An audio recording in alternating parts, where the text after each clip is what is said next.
నమస్తే అండి. This is doctor Sai Krishna, general physician, one hospital, Karimnagar. ఈరోజు మనం డిస్కస్ చేయాలనుకున్న topic acute pancreatitis. Acute pancreatitis గురించి తెలుసుకునే ముందు ఫస్ట్ ప్యాంక్రియాస్ అంటే ఏంటో తెలుసుకోవాలి. ప్యాంక్రియాస్ అనేది మన బాడీలో చాలా ఇంపార్టెంట్ ఆర్గన్. అది దానికి 2 టైప్స్ ఆఫ్ ఫంక్షన్స్ ఉంటాయి. ఒకటి ఎగ్జోక్రైన్. ఎగ్జోక్రైన్ అంటే డైజెస్టివ్ సిస్టమ్ మీద మన ఫుడ్ తీసుకున్నప్పుడు ప్రోటీన్స్ని, ఫ్యాట్స్ని, కార్బోహైడ్రేట్స్ని బ్రేక్ చేయడానికి ఉపయోగపడే ఎంజైమ్స్ అవి. సో ఒక ప్యాంక్రియాస్ యొక్క మెయిన్ ఫంక్షన్ ఏంటంటే ఎగ్జోక్రైన్ ఫంక్షన్ ఉంటుంది, ఎండోక్రైన్ ఫంక్షన్ ఉంటుంది. ఎగ్జోక్రైన్ ఫంక్షన్స్లలో మెయిన్లీ మనం ప్రోటీన్స్ని, కార్బోహైడ్రేట్స్ని, ఫ్యాట్స్ని బ్రేక్ చేయడానికి ఉపయోగపడుతుంది. ఎండోక్రైన్ వచ్చేసి ఇన్సులిన్ని ప్రొడ్యూస్ చేస్తుంది. మన బాడీ లోపల ఉన్న షుగర్ లెవెల్స్ని కంట్రోల్ చేయడానికి ఇన్సులిన్ అనేది చాలా అవసరం. సో ఇన్సులిన్ ఎక్కడి నుంచి ప్రొడ్యూస్ అవుతుంది అంటే ప్యాంక్రియాస్ నుంచి ప్రొడ్యూస్ అవుతుంది. సో ఇప్పుడు మనం అక్యూట్ ప్యాంక్రియాటైటిస్ అంటే ఏంటి అంటే ఈ ప్యాంక్రియాస్కి ఏమన్నా ఇన్ఫెక్షన్ అయినా లేకపోతే దాని లోపల గాల్ స్టోన్స్ లాంటివి ఉంటాయి అన్నట్టు. లివర్ దగ్గర ఒక పేగు ఉంటుంది, గాల్ బ్లాడర్ అని.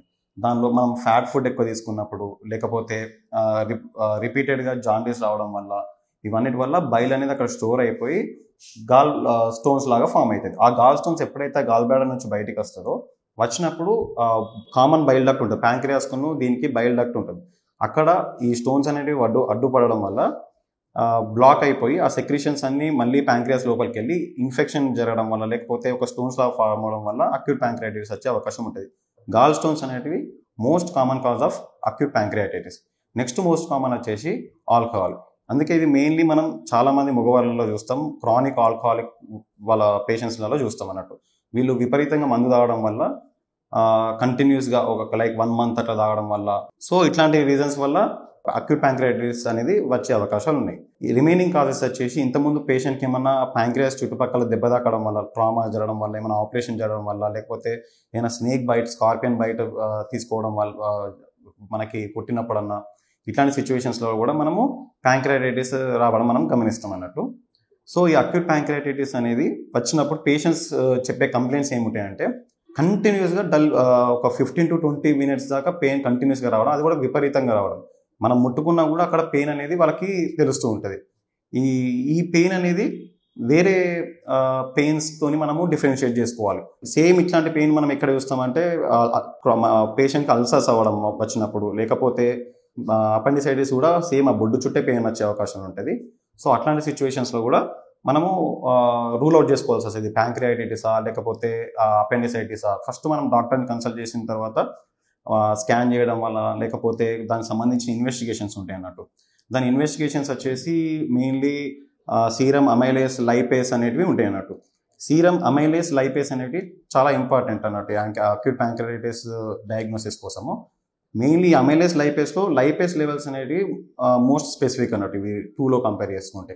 సో వీటి ద్వారా మనము చేసుకోవచ్చు. ఇట్లాంటి పేషెంట్స్లలో వాళ్ళకి రక్తం తక్కువ ఉండే అవకాశం ఉంటుంది. పేషెంట్కి బీపీ తక్కువై పడిపోవడము, మల్టిపుల్ ఆర్గాన్ ఫెయిల్యూర్ కూడా వచ్చే అవకాశం ఉంటుంది. పక్క ఆర్గాన్స్కి ఊపిరితిత్తులకు ARDS రెస్పిరేటరీ ఫెయిల్యూర్ అవ్వడం కానీ ఇవన్నీ కూడా జరగవచ్చు. ఇంకోటి ఏంటంటే ఇప్పుడు బ్లడ్ టెస్ట్ ఇవన్నీ చేసిన తర్వాత మెయిన్ మనం డయాగ్నోస్టిక్ యూజ్ అయ్యేది USG అబ్డమెన్ లేకపోతే CT అబ్డమెన్, కాంట్రాస్ట్ ఇండ్యూస్డ్ కూడా మనం చేసుకోవచ్చు. ఇట్లాంటి దాంట్లో కూడా స్పెసిఫిక్గా ఎంతవరకు ఉంది, దానికి ఏమైనా నెక్రోటిక్ చేంజెస్ అయినాయి అంటే ఇప్పుడు ట్రీట్ చేయని అక్యూట్ ప్యాంక్రియాటిక్ పేషెంట్స్ అందరూ ఏమవుతుందంటే క్రానిక్ ప్యాంక్రియాటిస్కి వెళ్తారు.